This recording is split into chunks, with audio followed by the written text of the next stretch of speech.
So in the beginning of this presentation, we talked about and referred to this healthcare continuum. And so this slide is just a great visual for you to understand as we refer to this healthcare continuum, all the places and touch points that clients that you're working with, they might need along the way.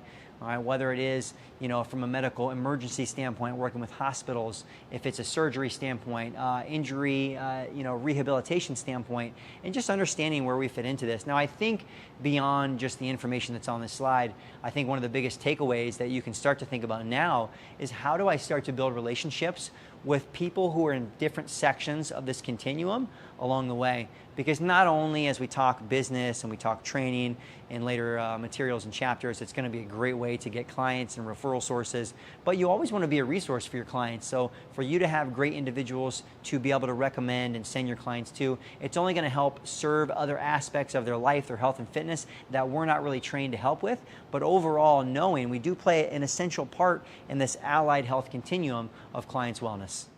And another essential element of the previous slide and understanding this allied health continuum is to not only know what other people do, but it's also to know what we as personal trainers don't do. And this is referred to our scope of practice. And without a doubt, because we work together with chiropractors, with physical therapists, with doctors, there's always going to be crossover in things that we talk about, things that we do. But I think the best thing for you guys to do is have a great understanding of what it means to be a personal trainer and what we're really training you guys to do inside of this course. And it really is to work with healthy individuals to create change, behavioral change, physical change in their bodies. When it comes to even some of the assessment stuff that we talk about, it's not uncommon for a lot of fitness professionals, personal trainers, to go a little bit too far down one side and maybe overassume the amount of knowledge that we have in understanding injuries and understanding conditions. And it's challenging because a lot of times if you're great at what you do, you're super knowledgeable, you're learning from all these different modalities, you want to help people. And so you want to be like, let me just do this one thing. All right, someone's got an issue with their neck or their shoulder, let me just dig in there with my thumbs, even though I'm not a massage therapist. Very easy to make those decisions, but I think it's just more valuable to understand that they probably need more people in their life anyways.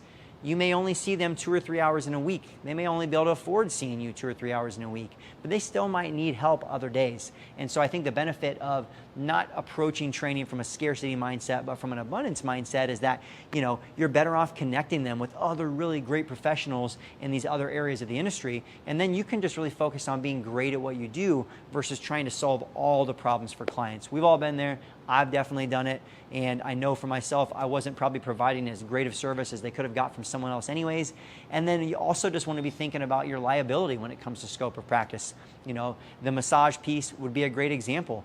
We're not trained to be massage therapists. We're not really trained to manually manipulate our clients in that way. So God forbid you ever found yourself in an instance where someone was coming with a lawsuit or any other type of issue, you would find yourself in an unfortunate situation, because that's not going to be what you're certified and trained to do inside of this course or really inside of any personal training course. And it's also not going to be something that your insurance company is going to cover you for down the road. So it might seem silly and probably less likely to happen for most people, but always thinking about that risk management side of things, I think helps you understand where to stay inside of your scope of practice.